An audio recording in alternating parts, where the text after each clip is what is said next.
For over 50 years, Professor Duncan Bell has dedicated his life to the practice of medicine. From advancement in endoscopy to mentoring medical professionals, his work has had a positive impact on the field of the digestive health and patient care. In this video, Duncan will take us through those 50 years, highlighting his career milestones while also saying what he hopes to achieve in the future. This is something of a ego trip, and it's mainly for the family, but if other people are interested, so be it. The family would call it at it for over 50 years. Since I qualified and trained in general medicine and gastroenterology, there have been a lot of changes, some of which are shown here, but relevant to my early research and what you've just said.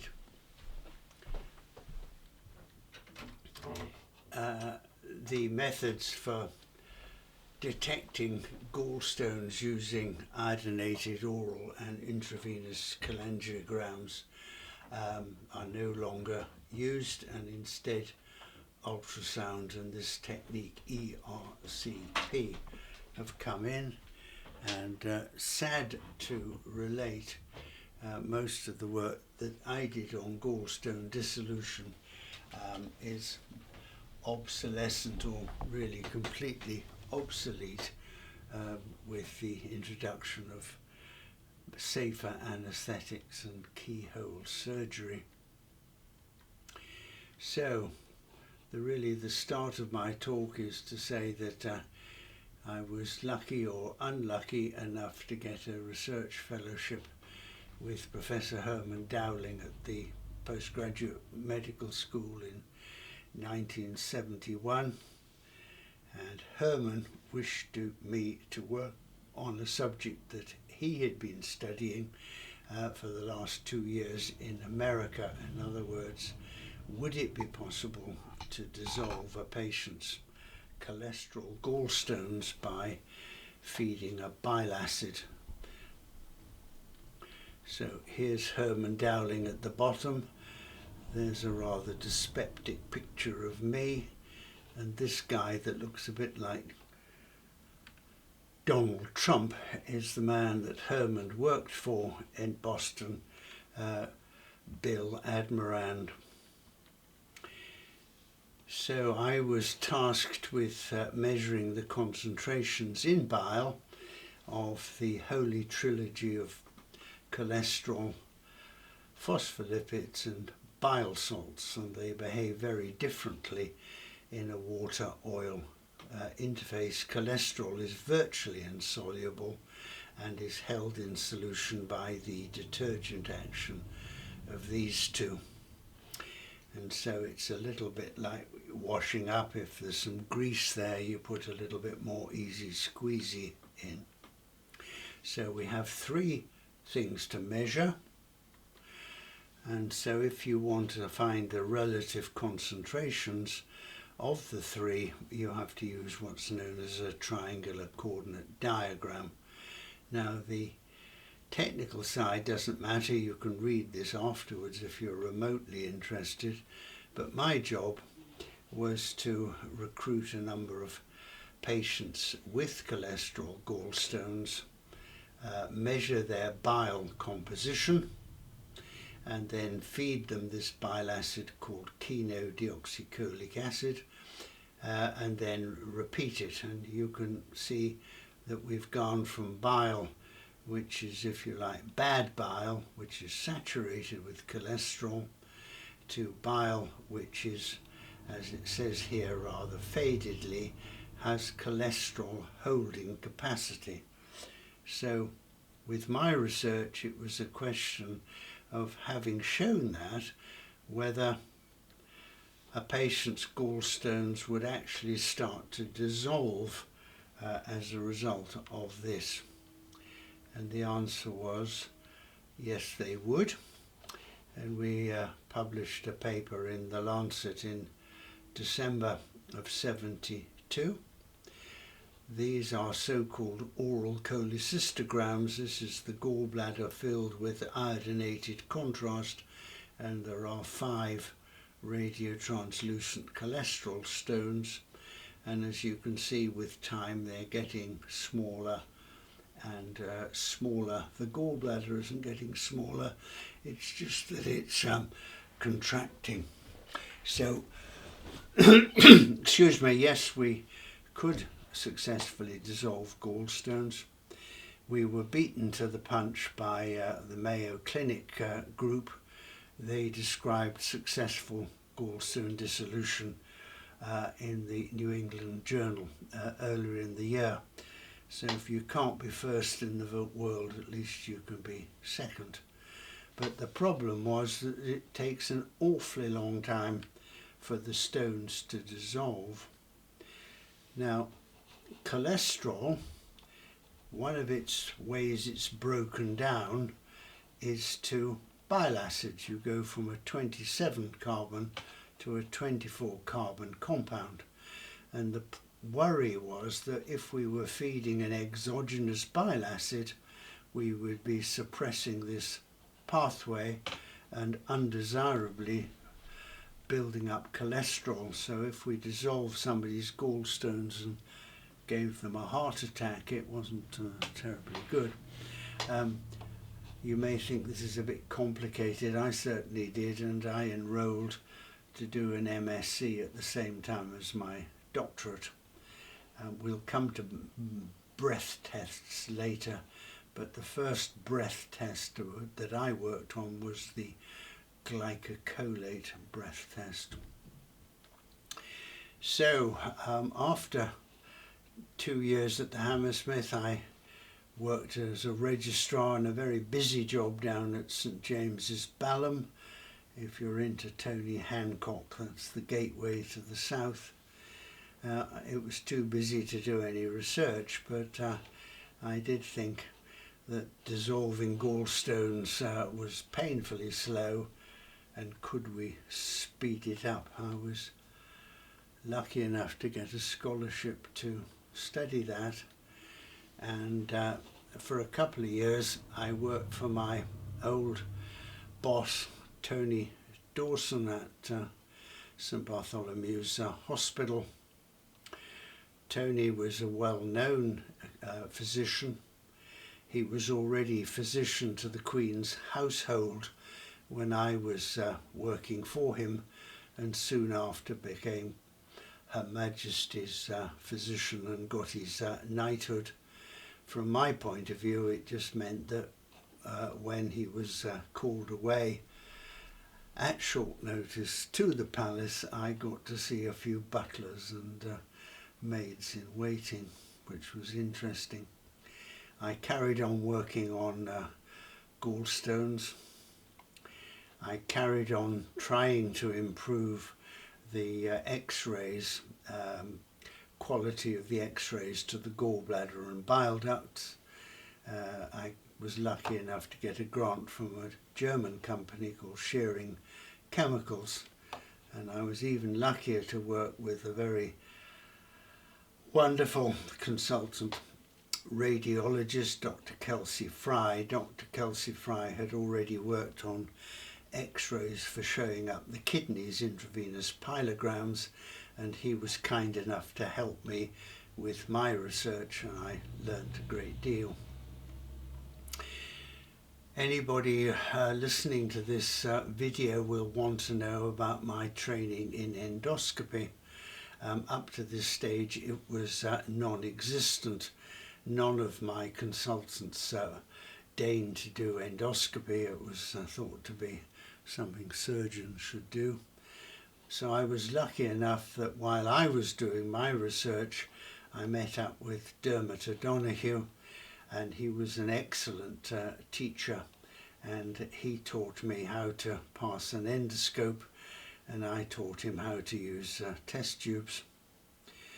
I also thought I should learn how to do colonoscopy, and I went to watch Dr. Christopher Williams. At the time the technique was in its infancy. I thought it was a very long and painful procedure. It required x-ray screening, and I didn't think I'd ever get involved. So the hope was that I would next go to America. BTA has been to America. It's a degree that you get if you're an ambitious young worker, and I wanted to work with Bill Admirand.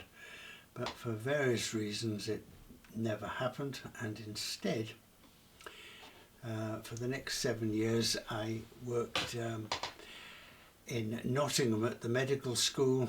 I was officially a senior lecturer to Professor Michael Langman in the therapeutics department.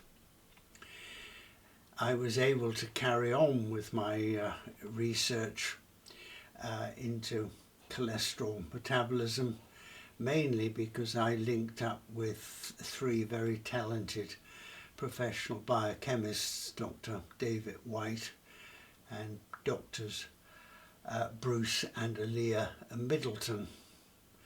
Apart from working on the bile acids, we discovered that some plant essential oils, or their constituent monoterpenes, had very interesting effects on cholesterol metabolism, and we discovered that, among other things, they reduced the rate-limiting enzyme for cholesterol synthesis, HMG-CoA reductase.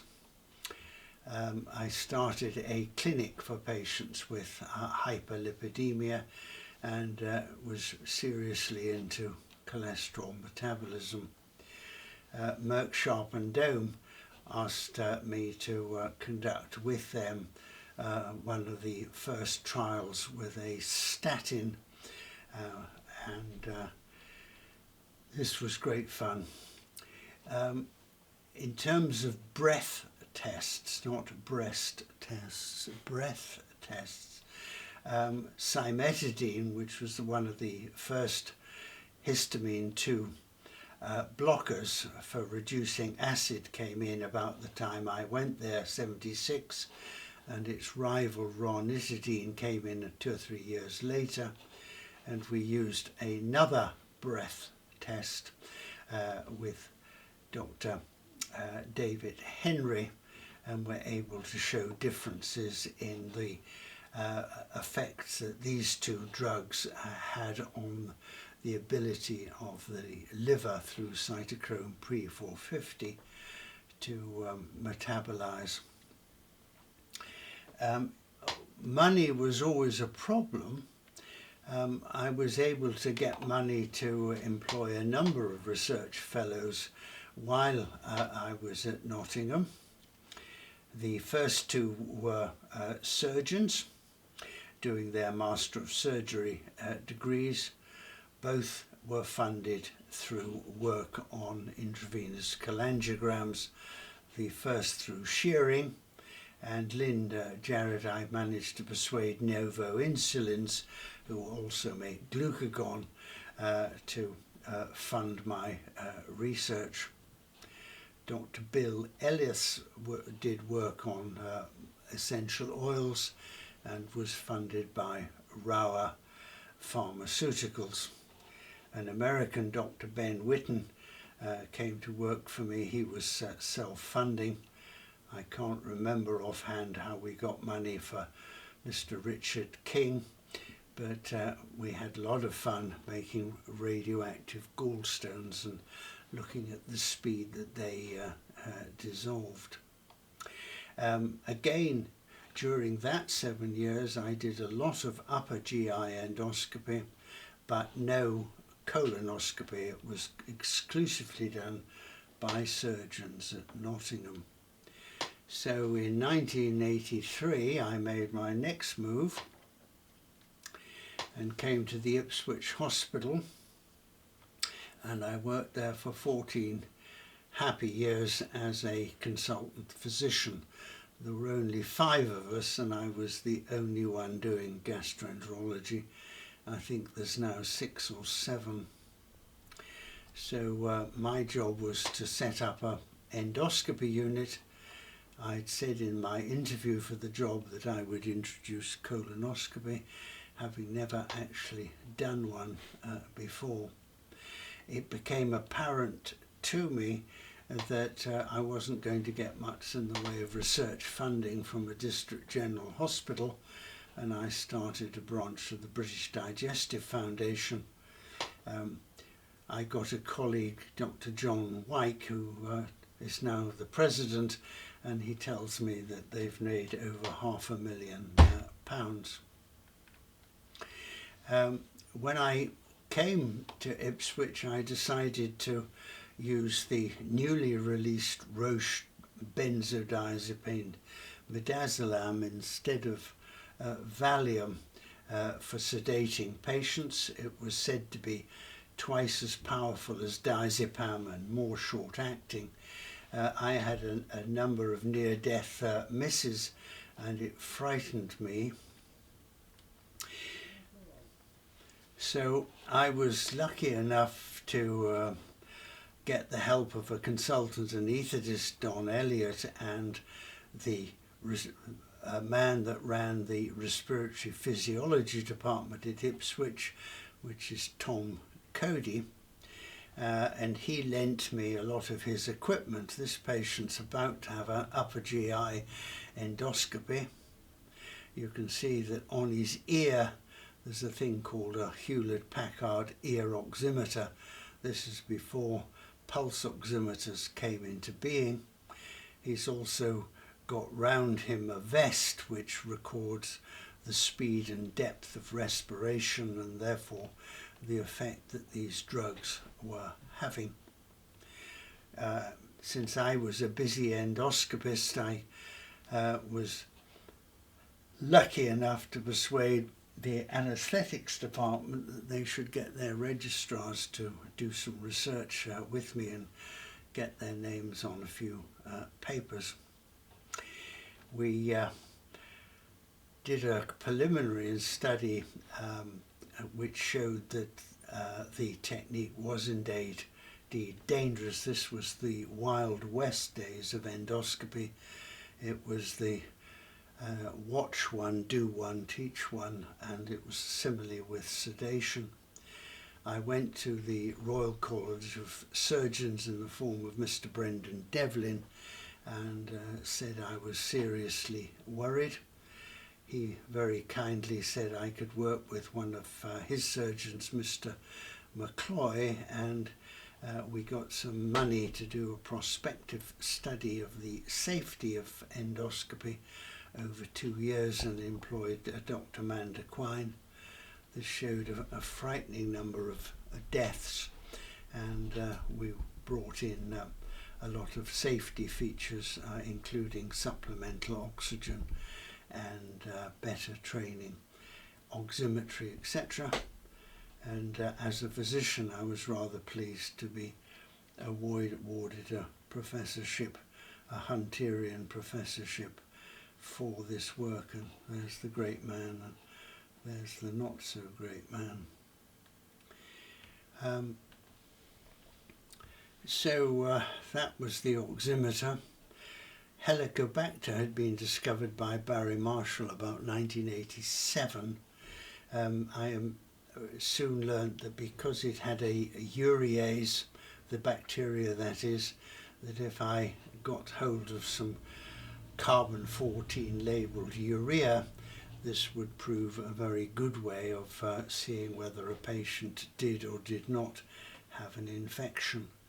And over the next few years, we got funding from Astra to fund Dr. Cathy Powell to do a lot of the original research on drug treatment.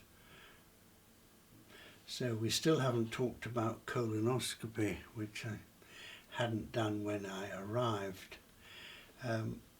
I went on a 2-day hands-on course that Dr. Charles Swan was doing in Stoke, and it was one of the only courses that one could go on. I then started trying to drive a bit of illuminated spaghetti around the 5 feet of very challenging bowel. I realized it was much more difficult than the pundits said. My unit didn't have any X-ray screening, and I started to think about positioning systems using magnets to see where I was and what loops were forming. I got the help of two research workers from British Telecom, Dr. David Heatley, now Professor Heatley, and his boss, Peter Cochrane. They said it wasn't just a question of having X, Y, Z, in other words, the Cartesian coordinates. Professor Peter Cochrane raised the money for a research fellow to work with us, and we were lucky enough to get John Bladen, who just got a first class in his BSc from Sheffield University. He rapidly said we didn't just need Descartes, we needed Euler's pitch, roll and yaw angles. And we did a lot of thinking, je pense, and came up with this system, which was the first non-radiological magnetic positioning system. We published this in the Lancet in 1993. This is the sort of image we were getting at the time with the computers available.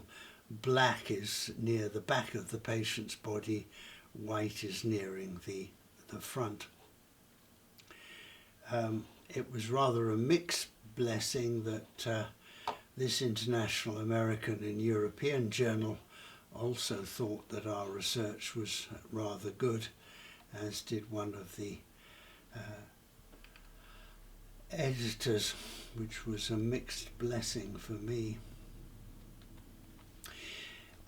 About this time, the Pentium range of computers was coming in, and so instead of having to rely on grayscale to see what was posterior and what was anterior, I was lucky enough to get the help of Roger Rowland, who was doing an open university degree, and he took on the project of writing the software to get very much better graphics. You will see later that there's a reference to Roger and the subsequent work he did with us at East Anglia University. So we learnt to colonoscope thanks to my machine. In 1997, for about a 4-year period, I took myself off to the northeast, and I worked at Royal Sunderland Hospital with my research based at Newcastle University in the electronic and electrical engineering department with a great friend of mine, the late Charles Allen. So apart from being a very busy physician in Sunderland, I continued to work on magnetic images, and as you'll see in the moment, used the technology for other things. One of my great hopes was that we could develop a self-actuating colonoscope, and Dr. Sanya Dogromadsky, here she is. You can see that she's now extremely famous and is the Professor of Human Robotics at Sheffield. She's still working on self-actuating endoscopes, but we still aren't there. So we then employed a number of other research fellows. We measured the forces being applied to the human body, and particularly the colon, with Dr. Bob Bicker, and I'll get his name in a moment, Kevin Byrne. We also measured the forces that the endoscopist required. If you think of a screwdriver screwing a screw in or out, pronation and supination, there's a lot of problems with repetitive strain injury. My great friend David Geng was another of Charles's research fellows.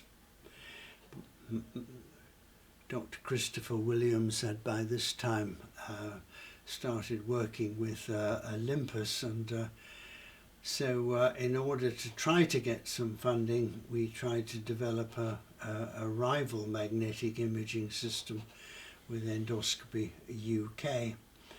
It worked extremely well thanks to the work of David Geng. Unfortunately, EUK, who are a Fujinon-based company, decided not to go with our system. But all was not lost, because this system was considerably better than the one that John Bladen had developed. And using this system, we then could put the magnetic images on a patient's hand and look at other things. So again, we were looking at the Cartesian and Euler's angles, and could then look at a patient's tremor, or the speed of movement, or the so-called on-off phenomena. This was the dream team we had working on Parkinson's disease, and also incidentally sign language. Professor David Byrne is even more famous now. He runs the movement disorder clinic at the RVI at Newcastle, and is a world expert on Parkinson's disease. And this is his research nurse Una, my friend Charles Allen, and two of his research fellows, Sue Yu and David. And we did a lot of, I think, good work for several years on this problem. I moved yet again in 2001. It's the gypsy in me, and for a period of 4 or 5 years I worked at the University Hospital at the Norfolk and Norwich as a consultant gastroenterologist. I had special responsibilities for training people in endoscopy. So this is the dream team that we had, setting up a centre of excellence for teaching colonoscopy. Dr. Richard Tye and Jane Cook. We then became a centre for teaching colon cancer screening. We were the second in the country to be able to do this. We were, story of my life, beaten to the punch yet again by a group at Wolverhampton. But you can see that this was an important event, because we had the Lady Lord Mayoress and at least 3 of the local MPs, all of which disliked each other intensely, and getting them to all smile on the same photograph was difficult, until I told them what the test actually involved. So that's our centre for cancer screening. I had to retire in 2006 on health grounds, but I continued and still continue my research. Some of these things I've already talked about in some of the earlier videos, but I should just mention that with Professor Beatrice de la Iglesia, we worked on endoscopy record systems using data mining and document classification techniques. We also worked with Crawford Jameson, the clinician, and 3 basic scientists on capsule endoscopy. This is Michal Makejewicz, who's still, I think, involved in this work. So that's really me. We're up to this year now. I've hardly changed. I've still got a few projects I'd like to finish off, and like everybody else, Dio Valente, I'd like to carry on a little bit longer with my great friend David Gang, working on Dissect as a possible teaching aid for schools and colleges. This was taken some years ago. This is David's son Raymond. If I say that he's now into his 2nd year at medical school, it'll show how outdated I am. But I think if I had to summarize my clinical and research career, I think it's working with inspired scientists like David and equally inspired next generation.